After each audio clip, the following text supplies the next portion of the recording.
episode 77 of the Pilot podcast takes off now.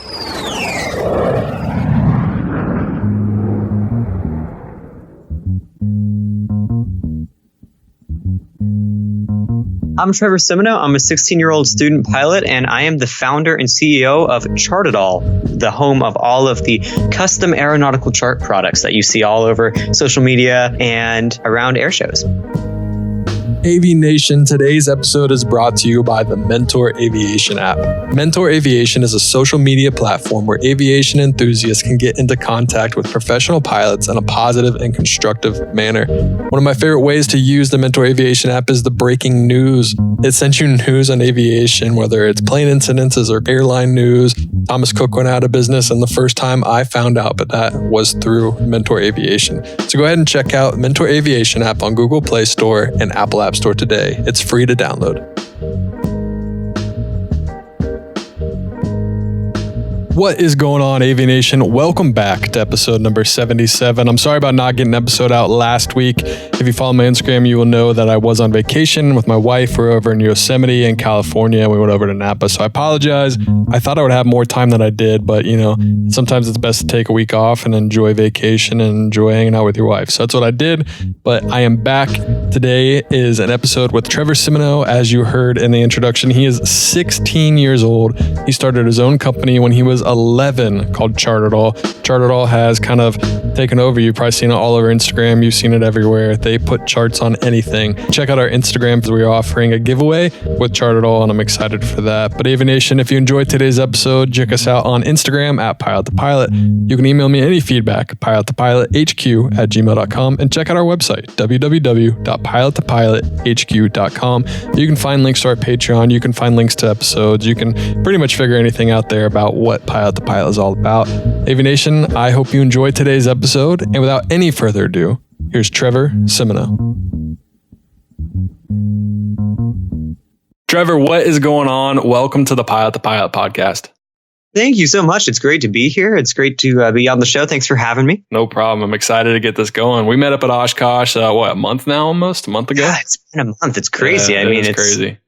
Been a whirlwind since Oshkosh, though. Yeah, that it has. Yeah, it was a crazy couple of days over at Oshkosh. I was only there for a couple of days, but there's so much to do and so much. So you always feel like you miss out on something when you're over there. You do. I mean, it is truly, there aren't really words to describe it, I think. I mean, people ask me, what's Oshkosh like? All my friends are like, what is that? And it's like, you have to go. But there's the saying that you go to Oshkosh first for the airplanes and you come back for the people. And this is my second year at Oshkosh, and I can totally testify that that statement is 100% true. It's about the people.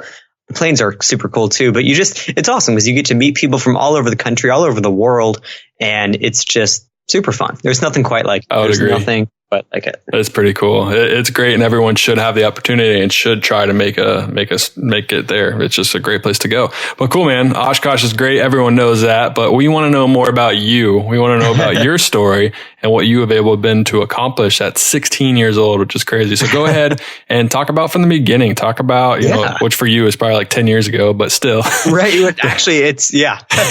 What was the original inspiration for aviation? Yeah. So I don't come from an aviation family. I kind of found it not really by accident, but whenever we'd go on vacation with my family, my favorite part of the trip was the flight there and the flight back. I was fascinated by just airplanes and flying and everything about it. And, I'd go up and as a 7-year-old kid up into the cockpit and just meet the pilots, talk to them. I was fascinated by everything about the airplane. So it's something that I really started to develop an interest for. And on my 10th birthday, my parents surprised me with a Young Eagles flight and a Piper J3 Cub. That was the first general aviation flight I ever went on. And it was amazing. I can very much say that it changed my life, and it was really nonstop from there on out. So I go on this flight. It's amazing. I love every part about it. That Christmas, Santa Claus brought me a flight simulator, a little home simulator. That was nice of Santa. Yeah, I know, right? I know. So I have my little home simulator. I started building, just learning the super basics of how to fly. I loved it. I loved everything about it. Now, I was super serious with the simulator. I wasn't going out flying F-16s, doing crazy aerobatic stuff. No, I was like, super serious about it, doing private pilot maneuvers. And I mean, towards the end, not towards the end, but I eventually started doing ILS approaches, all that kind of stuff. Would you do VATSIM? Would you include like ATC audio and everything? I never really figured out how to do that. Yeah. I would do the audio that was in FSX. I never really got into the online sim community. I think I probably would have had I continued with it. I just didn't really, never really got into that. So I get the simulator and I start to learn more about aviation. I go on a couple more Young Eagles flights and I very quickly learn that it is expensive. And that isn't even a word that's not even the best word for it. I mean, It is ridiculous. It doesn't make sense. It's just so expensive. It doesn't make sense. Something so awesome, so epic, so rewarding in so many levels. It's just so expensive. And like I said, I don't come from an aviation family. My mom's a teacher. My dad's a photographer. So I needed to find a way to pay for flight training. I had to come up with some form to come up with this money to pay for flight training. So at 11 years old, I had this idea to create custom aeronautical chart products. And I started this company called Chart It All. Now, what we do at Chart It All is just that. We create custom aeronautical chart products. So the shirts, socks, leggings, phone cases, coffee mugs, all sorts of stuff. Basically anything you can think of. So you send us your airport code or your airspace coordinates, whatever you want, really, and we create it for you. And that was my idea to pay for flight training. And for the first couple of years, we debuted at Sun and Fun back in 2015. And then after that, it kind of remained a hobby. It was something that I sold to friends who were pilots, that kind of stuff. And then about 2 years ago, we sat down and we said, hey, you know what? This has got some real potential. Are we going to take this and run with it? Or are we just going to let it fade away? Well, we decided to go with the latter and we took it, we ran with it, and it has been nonstop since then. We are in Sporty's pilot shop now. We've worked with EAA, AOPA. We've got some really new, exciting stuff coming up too. And it's been just amazing to watch it grow, to watch the aviation community's response to it. I'm very fortunate and very grateful to have met some amazing people and gotten to work with some really amazing people because of it as well. And it's been awesome. It's been really, really amazing. Do you know what I was doing when I was 11 years old? I was like playing like NCAA football. That was a while ago. You probably don't even know what that was because they don't make the game anymore. Yeah, I can't say I'm familiar with it. That's amazing. That is crazy. Like, I don't even understand. How did you even think about this? I didn't think about it. Obviously, maybe I'm just not very smart, but like, why did you even think about Chart It All, putting sectionals on to all products you can possibly put sectionals on? Yeah. So I was planning out a flight for my flight simulator when I was 11 and I had the chart and I was planning out a route. My mom actually walked by and she noticed she just noticed the chart. It's very, it's not hard to notice a sectional chart. She found that it was very interesting and intriguing. So, we started talking and ideas started flowing. And then we took a Sharpie and drew the outline of a shirt on the chart. So we ruined the chart, but it was well worth it because that's how Chart It All got started. So after that, I did a lot of research to find out what the best way to make this happen was, in terms of production, manufacturing, and then kind of going into the marketing and that kind of aspect of it. Because there's a whole lot that goes into starting something like this. I mean, it's crazy. So I did all that research and my parents, I could not have done it without them truly. And I know that sounds stereotypical, but it is the truth because they are the reason why I'm able to do what I do. And they have been beyond supportive and I couldn't have asked for better parents or anything more from them. They are amazing. So talk about the research a little bit. Like, how did you figure out like a company to choose? How did you figure out how to put it on? Like the whole process of creating a company and just, obviously at 11 years old is crazy that you did that, but just how do you even go about creating your own company to do this? So I've always kind of been really interested in businesses and how they work and, like the logistics behind them. So even though at 11 years old, it doesn't, it kind of seems crazy to do something like this. I really wanted to, and I knew that it was gonna. I knew that it had some potential to quite possibly work. So I researched the best methods to do this kind of thing, and I found the process called dye sublimation, which is where the ink is actually embedded into the fabric fibers. So that the shirts, they're not going to fade or wash out. Because of the designs and the sectionals, they're very complex. There's a lot going on. So you can't really screen print or anything like that. So we came up, we found dye sublimation. We found a local Orlando company to work with. I live in Orlando, Florida. And just to clarify. And so we found a local company who we started working with. And then about a year ago, we actually invested in the equipment ourselves to be able to produce some of the smaller products like the coffee mugs and the socks and luggage tags, that kind of stuff. So that's kind of how that process started. I'm really grateful that I had some really cool people to talk to about just friends who had kind of done this thing before and had some experience with starting a business. And I had some really great mentors. I still have really amazing mentors who helped me, who kind of helped me get started. And it's been amazing because it's been an incredible learning experience. Retail is not an easy business to get into, no, not at all. Especially not custom retail. Because the fact that everything is custom, it makes everything super special, but it also just it makes things busy and complicated, and it just adds another variable to it. But it's an absolute blast. And the coolest thing for me is like when I'm talking to people who have seen our stuff or who have bought our stuff, because it is custom. People can get a shirt or a coffee mug with the airport that they first soloed at, or where they had an engine out landing, and they can tell that story. It's just, it gives, it's a conversation starter. And that's what aviation's all about is, just sharing your passion, talking with people, learning from, different experiences, good and bad.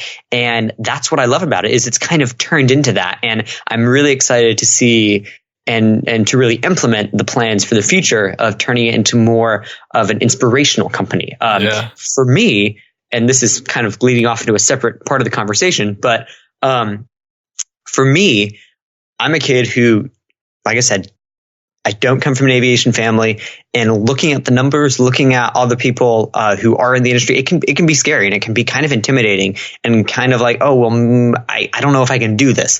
But so the goal for me is I came up with a way to do it. I want to be able to show other kids and other students around the country and hopefully around the world someday that it is possible. And, I'm not saying you have to start a company, but go to your airport, network, meet people, write scholarship essays. There are so many aviation scholarships that are out there that are super small and don't get very many applications. So, do your research, make it happen, and believe me, it will be well worth it. So that's kind of the goal that that I'm hoping to over the next few years, because I'll be starting college next year. So as I continue to pay for my flight training and ultimately college, the plan is to be able to kind of pay it forward a little bit. Yeah.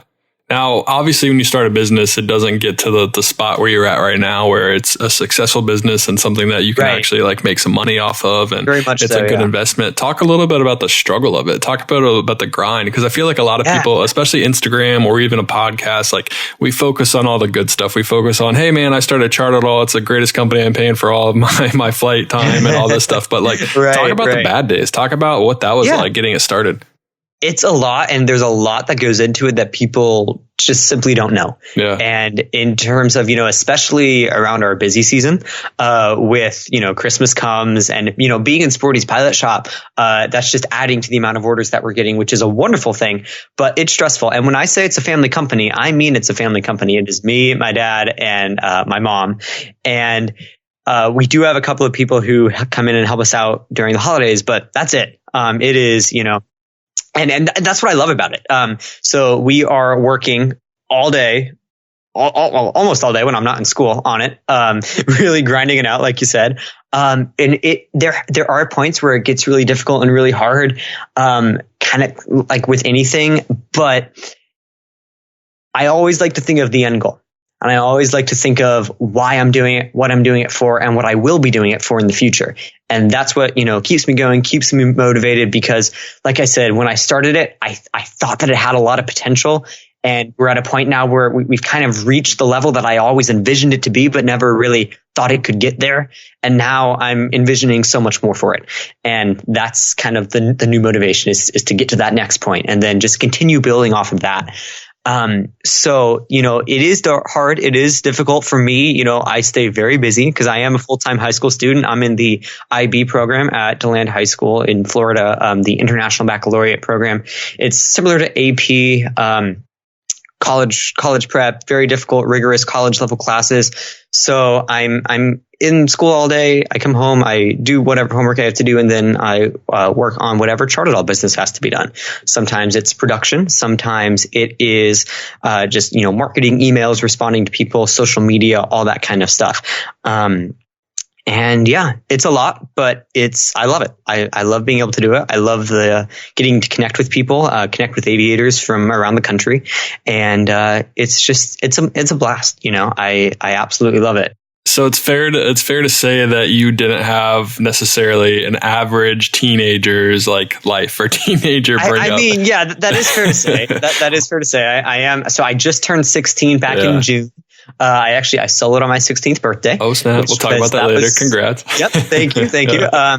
And yeah, no, I don't necessarily have a normal teenage life, but I think that would be boring if I had a normal Absolutely. Teenage life. But what were your friends like? What were your friends like when you go to your friends who are like, dude, let's go play Mario Kart or something like that? It's I just got a new Nintendo Switch. You're like, no, man, I got to put in the work. I started my own business and stuff. What were your friends like?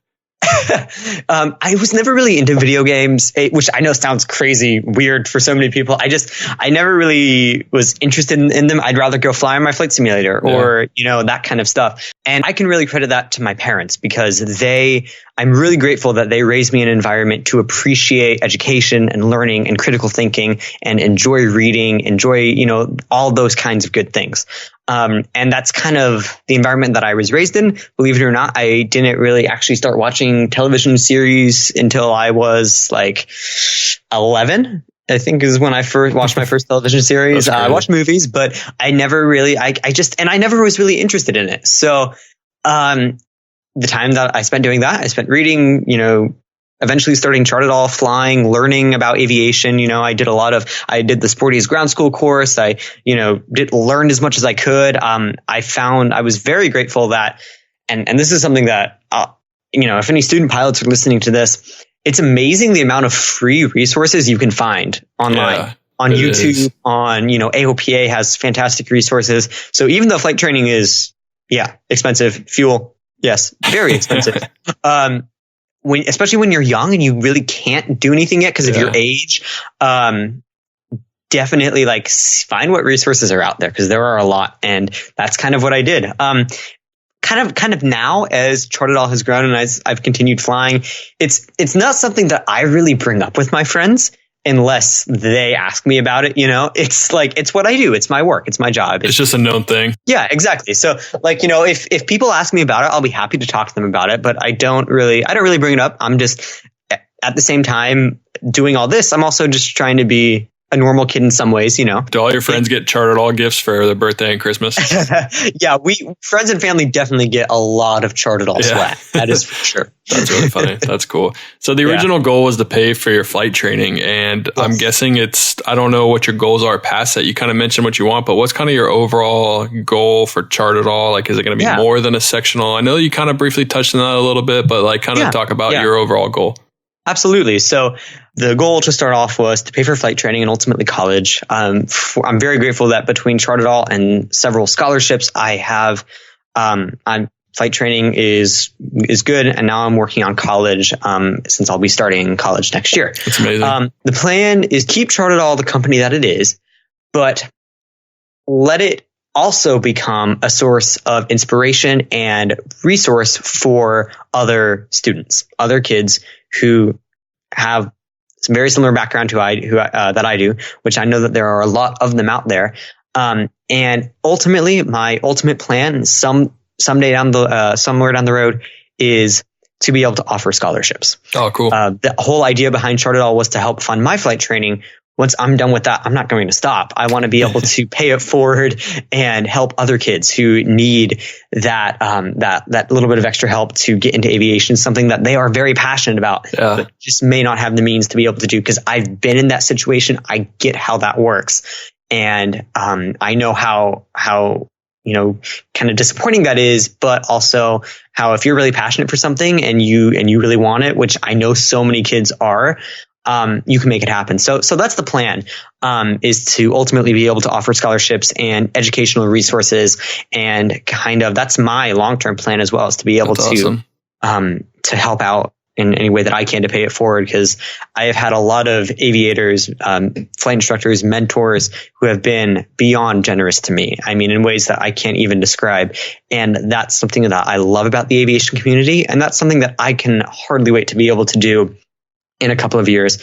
Eventually somewhere down the road, I'll be able to buy an airplane and be able to, give Young Eagles flights and just, mentor other kids. That is the ultimate goal. That is something that I can hardly wait to start doing. I wish I could do it now. I wish I could hurry up and get my CFI now and start. Yeah, hurry up, dude. What are you doing, man? I know. You're already 16. You're so far behind. You haven't started your own company. Like, what are you doing? Darn age restrictions, But so yeah, that is the ultimate goal. In terms of, career and education, apart from chart at all, I plan to major in aerospace engineering. As much as I love, the business side of things, I also love how things work and the science behind how airplanes fly, and, just everything like that in general. So the plan is to major in that, quite possibly end up, this is where it gets a little bit gray, quite possibly end up with a career in the airlines for a little while, just because the industry is doing so well right now. And it's an amazing opportunity to be able to travel and fly some really cool airplanes. And it gives you the ability to kind of have a side hustle too. Like it can be very flexible with your company that you have already. So why not? Then you get free flight benefits. Cool. Let's go to Italy tomorrow. Right? All right. Exactly. I know, right? Yeah. So that is the plan, to do that for a little while and then ultimately retire early from that and work either in the aerospace engineering industry, but I would primarily like to work on the education side of it. Work at a university, be able to teach and just kind of do all that kind of fun stuff, because that's what I love doing. I love being able to teach and share my passion with other people who have that same passion. So that's kind really of like cool. the ultimate goal. Yeah, most people don't really understand the importance of giving back until they get a little older in life. Like I didn't really understand it until I was probably in my 20s, like kind of 20, 23. I mean, I kind of knew about giving back, but like how important it was to give back when so much has been given to me. And aviation is an industry where it's pretty much all hands on deck. Like people help each other all the time. It's kind of like you can feel comfortable. I feel comfortable asking anyone any question for any help, for any favor in the aviation industry that I know of. And I know for certain that as long as it's not the craziest thing in the world, they would probably be like, yeah, man, sure. I'd love to help. I'd love to offer help. I'd love to help you get hired here. I'd love to help you build your time. I'd love to help teach you how to do holds. Like it's just one of those industries where everyone wants to see people succeed. I'm sure there's some people that don't, but it is also very important to remember that someone helped you. So when you have the opportunity, when you have the means, when you have whatever it is, go ahead and try to give back. Whether you have a plane, do Young Eagle flights, whether you've started your own company, maybe offer a scholarship, maybe do YouTube videos of your CFI and just get a bigger reach, do more than just your students, do more than just kind of the bare minimum and help people out. I think that's very important. And it's one of the great things about the aviation industry. Oh, for sure. I couldn't have said it any better. I mean, that is something that as I've become more involved in the industry and I've met a lot of really amazing people, that is something that I have grown to just absolutely love about it, is how amazing everyone is and how generous everyone is. Yeah. And like I said, I can hardly wait to get to a point where someday I can be able to do that for others. And I know you mentioned YouTube. That's actually something that I'm working on now. That's kind of like the new project, is getting a YouTube channel started. Nice. It is up and running. I've released a couple of videos, and kind of the goal with that is to show that any kid with a passion for aviation can do these kinds of things. You can work hard and you can apply for scholarships and you can fly and then go on some pretty fun adventures along the way too. So absolutely. That's cool, man. What's your YouTube channel so people know where to go and find it? Yeah. It's youtube.com/Trevor Simoneau, my name. And Simoneau is spelled Simoneau. So it's Simon plus EAU. But yeah, I mean, if you would totally go check it out, subscribe. It's new. It's just slowly getting up and running. I just have like over 100 subscribers right now. Man, that's 100 more than I have. I don't even do anything on my YouTube channel. So yeah, you're doing great. Yeah. So we're getting that up and running. I'm really excited to see where it's going to go. Yeah. So yeah, if you go subscribe, check it out. I'd really appreciate that. It does. I know this editing takes a lot of time and a lot of effort. So it'd be really awesome if you checked it out and subscribe and enjoy it. Well, hey, let's talk a little bit about you and aviation a little more. I think we talked good enough about Chart It All and how successful and how great it is. But obviously, you knew you wanted to be a pilot at a young age, and you don't come from an aviation family. And you said your first flight was how old were you for your first flight? Your demo flight? My first general aviation flight, it was on my 10th birthday, and my parents surprised me with it. It was a Young Eagles flight in a Piper J3 Cup. What was that feeling like when you got to take off for the first time? It was surreal. I got very lucky. It was with the then Embry-Riddle Professor of the Year, Dr. Pat Anderson, who, he's just, no big deal. Which was amazing. We got to talking a lot before, and he really, I think kind of liked me a little bit. So he let me fly around a lot, and he actually let me land the airplane with his guidance, which was amazing. Because at that point I had done a lot of background research and flying, and the flight controls and aerodynamics and that kind of just that basic stuff. But everything about that flight, I still remember it so vividly because it is kind of what sealed the deal. Before that, I always knew that it was something that I wanted to get into, something that really interested me. But after that, I was hooked, and it changed my life, to say, because without that, I never would have, really, I don't know if I would have been able to have been motivated enough to get into aviation and start Chart It All and get to where I'm at now. So it was amazing. There's nothing quite like your first flight. And everything about it, from startup to engine shutdown, was incredible. So obviously you're 10 years old. There's not much you can do after this to continue this career and continue this journey. Outside of, I know you talked about how you use Flight Simulator, but outside of Flight Simulator, how did you stay on track? How did you stay motivated? How did you kind of prepare for, when you were able to be of age to start flying more, or even to solo? How did you prepare yourself for that?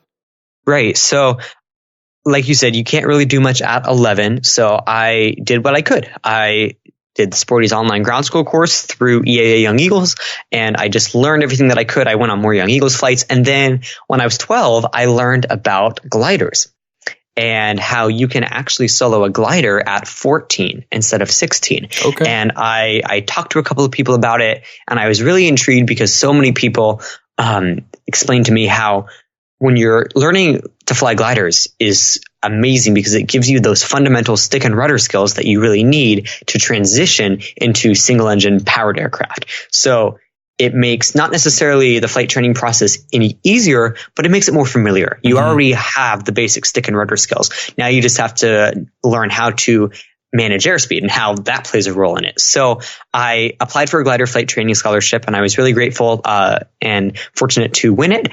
And I did my glider flight training, and I soloed a Schweitzer 233, if anyone flies gliders out there. No idea, but yeah, that's cool. Yeah, it's a classic trainer. It's a great little glider. And it's very forgiving, for the record. Good. That's good for a 14-year-old, right? Right. Yeah. And I soloed when I was 14, and that was surreal. It was, there's nothing quite like your first solo. And I'm really lucky that I got to do it a couple years earlier, in the gliders. And that really was the motivation to me. Okay. Yeah. Now I've got to go and start flying, single engine airplanes, but I still fly gliders. I absolutely love it because it kind of allows you to get back to the basics. Yeah. And the other thing I love about flying gliders, and if you ever get the chance to fly one, I would highly recommend it. It's quiet. Mm-hmm. It is so peaceful and quiet when you're flying. So you have no engine. It's just you, Mother Nature, and there's no feeling quite like being released from the tow plane at 2,000 feet and then climbing all the way up to 4,500 feet with no engine. Yeah, it's just crazy. Riding thermals. It's crazy. And I mean, it's something that you hear about, but when you get the chance to do it, it's overwhelming, and it's amazing, and it's incredible. There's nothing quite like it. So I did the gliders, and then I applied for more scholarships, and I found an amazing CFI, and my flight instructor has been by far the most amazing mentor and friend that I could have asked for. And he has really helped me out on so many levels of flight training and just everything in aviation. So, we started flying. I started flying with him when I was 14, actually. And then I just worked at it. And then I was ready to solo. And, when my 16th birthday came, I did it. And that was actually a day, because going back to my first Young Eagles flight on my 10th birthday, one of the things that they told me there was, oh, so 6 years from now, when you turn 16, you can solo an airplane. You're like done doing it. And I was like, okay, done. Yeah. Challenge accepted. Challenge accepted. And I actually had this insane feeling after the solo was complete and I landed and I was taxiing back. I stopped. I just passed the whole shoreline and I cleaned up the airplane. And I thought back to my first flight and I was like, whoa, that was only 6 years ago. Yeah. It's crazy how fast time flies. Yeah. And it's crazy. And they're really, I'm struggling with finding words to describe it, because that's cool, man. First solo and it is very different than the glider. It was, in terms of preparation for me, with preparing to fly solo, it was a little bit different because I had done it before in some form. So I didn't really have the nervousness behind being solo for the first time. I had more of the more of the thoughts about, okay, well, weather and, traffic and, I'm flying at a busy airport and, that kind of stuff, like more of like just general pilot things that you're thinking about before a flight. Yeah.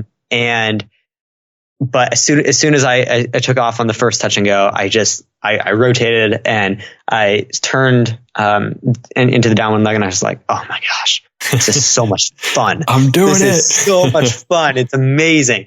And they say that there's something like your first solo, and it is true.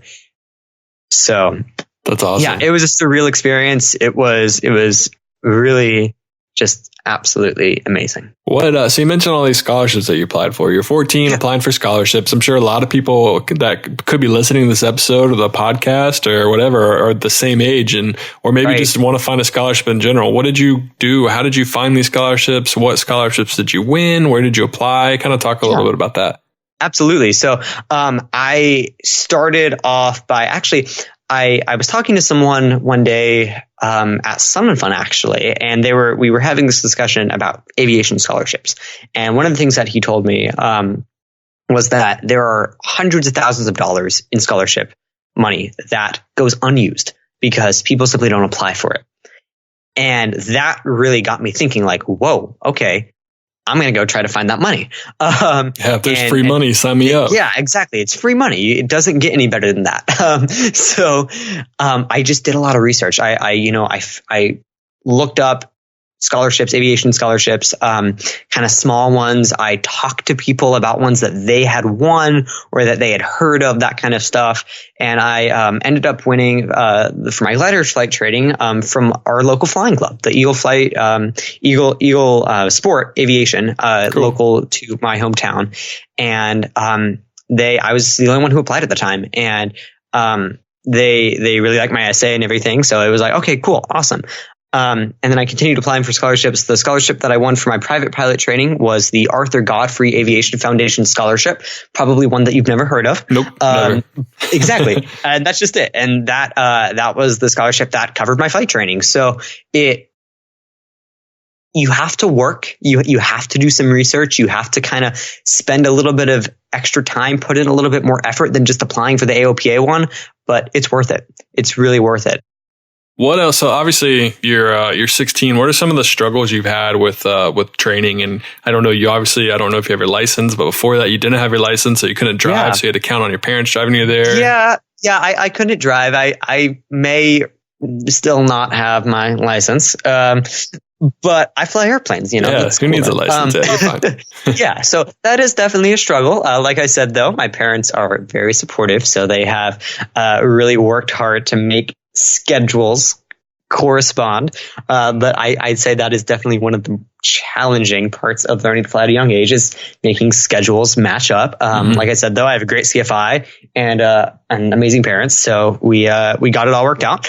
One of the things is that I had to be responsible on my end for making sure it got on the calendar and that everything was planned out, and then rescheduling when you had to deal with weather, that kind of stuff. So that was definitely a challenge. And I think it definitely, as I was getting closer to my solo and getting busier and everything, it was getting towards the end of the school year. So balancing schoolwork and flying did get a little bit hard. It can be challenging.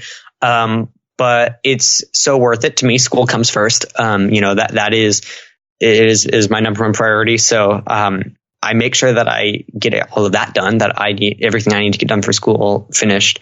And then, flying comes right after that. And that's, it's like I said, I stay really busy. I don't, mess around. I have a lot of work to do, in a really short period of time, but it's all worth it. And like I said, like we kind of talked about earlier, I don't have a normal teenage life, so to speak, but no. I wouldn't ask for anything different because, fortunately, because of the work that I've done and the people who I've been able to meet and talk with, and the flying experience that I have been able to obtain, I've gotten to do some really amazing things, and I'm really grateful for some of the opportunities that I've had. And it's all because, I worked really hard for it. And that's definitely my best advice, or not really my best advice, but my best thought that I kind of want to leave with student pilots, especially young student pilots. You never know what's going to happen. You never know who you're going to meet or who you're going to run into at the airport, or, what opportunity could come about just starting and talking with someone. Aviation's a really small community. A lot of people know a lot of other people, and you never know what opportunities are going to come out of just going to your FBO, and before your flight lesson, just start talking to someone. Yeah. It's great to just practice people skills too. Yeah, absolutely. And you never know what's going to happen. You may make a really great friend, and you may also find the next scholarship that's going to help cover your flight training. So you never know. Yeah, I totally agree with that. I was just a little story about that. As I was doing an aerial survey to build my time, and I was flying the 310. We're taking some pictures over Kentucky, and for some reason we just decided to land at this one airport. Like, we could choose wherever we wanted to land. So we go in and land. It was one of the best landings I've had in that plane in a long time. And we go taxi up, and all of a sudden someone comes up. He's like, "Hey, do you mind if my kid looks at the plane?" I'm like, "Yeah, sure. Come on out."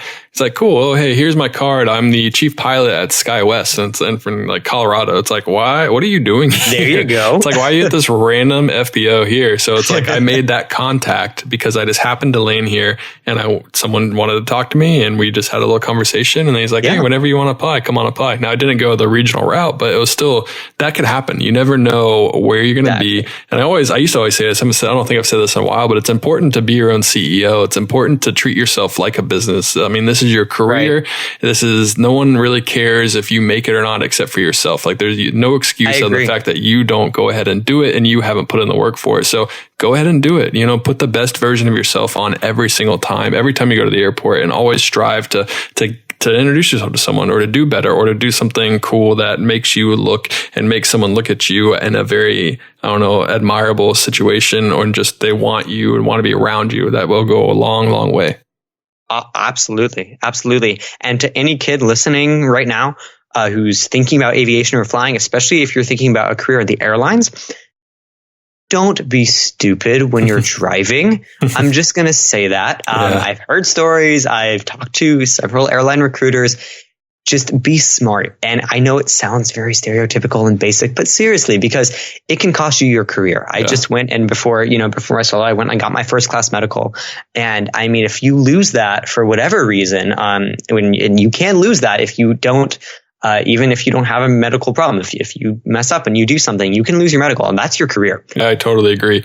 I think it's definitely something that's important and to be sure you're aware of, because things can get out of hand pretty fast, and you kind of have to look at the bigger picture, as you said earlier, and just kind of have an idea of what this is going to do for you later in life, and this is going to hurt you, then why do it? And it may seem silly at 14 or 15 to start acting like a professional and really like a business person, so to speak. But it's not. Yeah. And you're going to impress people. You're going to, people are going to be like, "Whoa, you're 15. What?" And it's going to do some really good things for you. So start practicing that now, because those are the kinds of skills that you're going to need for the rest of your life, especially in the aviation industry. So yeah. definitely no. don't. There's never too early to start. I started when I was 10 years old. That still blows my mind. That's crazy. I mean, good for you. It's obviously paying off now. But so you are training right now, right? So you're still in the middle of your training. When are you hoping to take your check ride? My 17th birthday. Nice. If all goes well, 17th birthday check ride. If all goes well, weather, everything's, good to go. Hope that's the plan. I'm finishing up all the private pilot stuff now. I'm actually getting ready to start my solo cross countries in a couple of weeks. I'll be doing a lot of those because I have a year.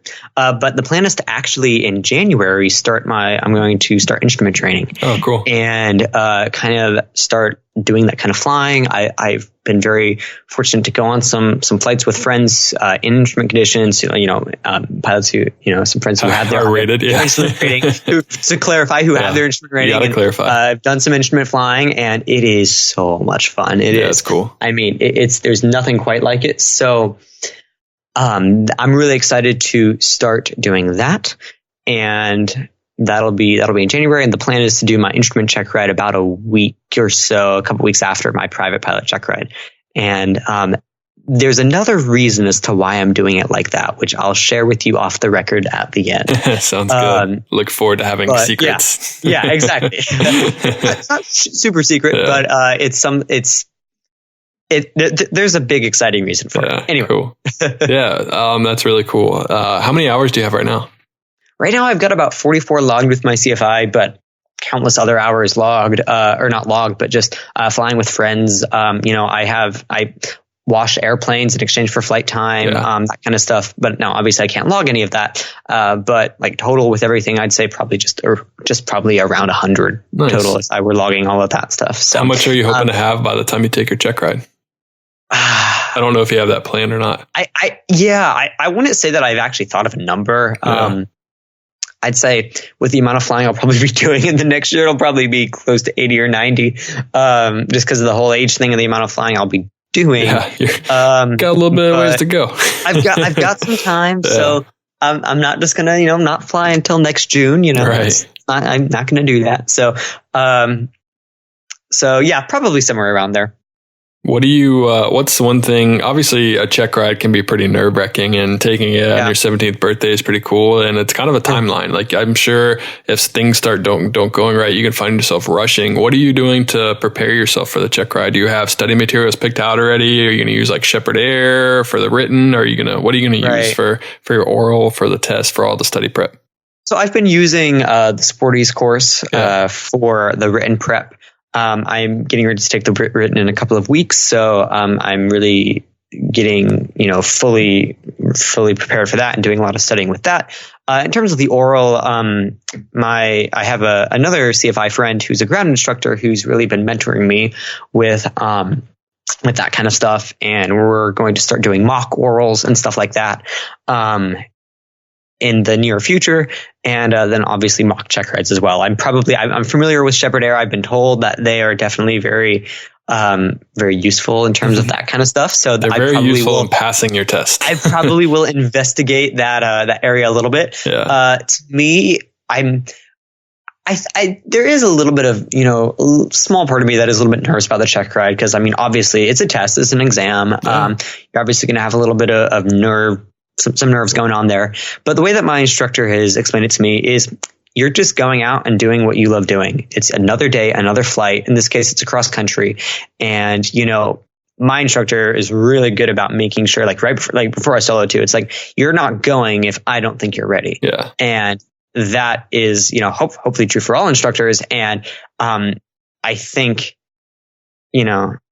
because I do have a lot of time, I do have more than enough time to really be prepared. And I love talking about aviation. I love talking about flying and talking about airplanes. So, if you couldn't tell, no way. So I know, right? Weird. But so I like having conversations with people. I'm very much a people person. So there's a part of me that's actually looking forward to the oral. Cool. So we'll just see. We'll see. I've got time to really prepare, and I'm definitely starting that prep shortly. So yeah. Yeah, I think mock check rides and mock orals really help, especially if you can find a different person ask you the question, someone that you're not comfortable with, someone that doesn't know the things you already know. Right. Because when you go with a new person, that's kind of the fear of, you don't know them. How are they going to act? How are they socially? Exactly. What are they going to ask me? Exactly. When you do that with someone you know very well, they kind of have a feeling of what you know. So if you don't explain anything perfectly, then they're like, oh, well, I know it. You just didn't explain it right that one time. But when you get someone else that doesn't know what you know, if you don't explain it perfectly, they might ask you a question to throw you off, and you might be like, oh, yeah. My last instructor would always agree and ask questions to help me get it. So maybe he's right, and you kind of go on a bad tangent. So I think it's really important to pair yourself with someone you don't know, and even on a flight, and just go up and prove to them that you can do it, because a lot of it's just the unknown. You don't know what's going to happen, and it's something that I think could really help a lot of people out. Absolutely. Perfect. Well, now I have a rapid fire section for you if you're ready for it. It's just a bunch of random aviation questions that you have to say the first thing that comes to your mind. Oh, goodness. Okay. You ready? Okay. I guess so. We'll see how this goes. The quickest and fastest answer. I know you like to talk about aviation, so you got to keep it quick. Okay. Yeah. I may regret saying that now. No, I'm just kidding. Okay, cool. All right, here we go. Here's the first one. I'll keep it easy. What is the very first product you ever put a chart on or a sectional on? Shirt. What is your favorite product to put a sectional on? Ooh, probably coffee mugs. What's your least favorite product? What's one you get the order and you're like, no? Oh, because it's complicated. Honestly, probably the yoga pants. They're amazing, but they're super complicated on our end. The product is totally worth it and amazing. But yeah, actually, I'd say something more difficult than that is when someone picks an airport that is right in between two sectionals, like Miami and Jacksonville or something. And you have to stitch them together because they don't match up. If you line up the Miami and Jacksonville sectional chart or whatever, they don't match up. So you have to go in Photoshop and stitch them together. That's probably the hardest part. What's the number one most requested airspace or airport to use? If there is one. There really isn't one, because a lot of people request their home airports, like just random ones in the middle of nowhere that they live at. I'd say if I had to pick one overall, probably Chicago, New York. Go Chicago, let's go. Quite possibly Oshkosh too. We get a lot of people who want Oshkosh. It's just like an Oshkosh souvenir or something like that. What would be the craziest thing you could ever imagine putting a sectional on that you would want to? An airplane. You're going to buy an airplane and put a chart on it? So that's actually part of the long-term goal plan with Charted is to eventually buy an airplane, someday. Chart it. and wrap it in an aeronautical chart. How cool would that be? Bring it to clients and it'd be the thing. I think it would be pretty awesome. Yeah, it'd definitely be good for brand awareness. People would know who owns that plane. Exactly. Yeah. Just don't do anything stupid in the plane because everyone will know who it is. That's true. For the record, though, all of our products, including this airplane, well, the outside of it, are not for navigational purposes. Do you have to say that legally? So, yes, we actually do. It's a comedic part of the company, but it is actually a legal thing, too, because just in case some crazy person decided to go flying, their iPad dies, and they're like, oh, well, I'm going to look at my shirt. And then they crash and they decide to sue us, You never know. It is actually a legal thing, and it's pretty funny, too. But yeah. It is. What's your favorite airplane you've ever flown? Piper J3 Cub, the first airplane I have flown. What's your dream airplane? One that you could buy. Let's say like a small general aviation piston plane. That's hard. If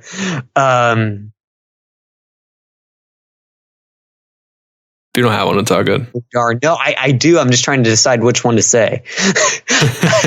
I'm going to get criticism either way. Yeah, you will. Probably a Beechcraft Baron. Okay. A Baron 58. Yeah. Cool. What is the ugliest airplane you have ever seen? Oh, geez. Probably it's a cool airplane, but the Super Dreamliner. It's not exactly the most appealing looking airplane. Okay, there you go. But it's pretty cool. It's it's amazing, but it's got kind of like a hump to it. What is your favorite airline livery? American. I like that one too. What is your least favorite airline livery? Spirit Airlines. Hey, come on, man. What's wrong with the yellow school bus? No, I'm just kidding. I mean, I call them bananas. My mom and I have a joke actually whenever we see them. We're like, oh, it's a banana. It's a banana. Yeah, that's funny.